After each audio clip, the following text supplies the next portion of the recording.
திருச்சி மாவட்டம் லால்குடியில் அமைக்கப்பட்ட இந்திய ஜனநாயக கட்சியின் தேர்தல் அலுவலகம் அடையாளம் தெரியாத நபர்களால் தீ வைத்து எரிக்கப்பட்டது.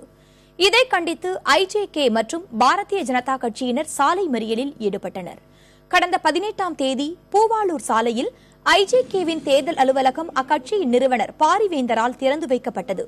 நேற்று லால்குடி வேட்பாளரை ஆதரித்து பாரிவேந்தர் பரப்புரை செய்த நிலையில் அக்கட்சியின் அலுவலகத்திற்கு அடையாளம் தெரியாத நபர்கள் தீ வைத்துள்ளனர்.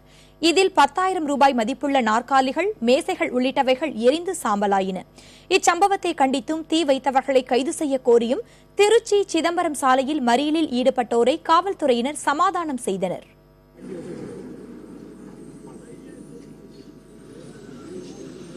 கட்சி அலுவலகத்தை எரிந்ததுக்காக வன்மையாக நாங்கள் கண்டிக்கிறோம். ஏன்னா 24 மணி நேரத்தில் எங்களுக்கு ஒரு முடிவு ஏற்படவில்லை. மறியலையும் நாங்கள் கட்சியில் போராட்டம் அறிவிக்கிறோம் என்று இதன் மூலமாக தெரிவித்துக் கொள்கிறோம்.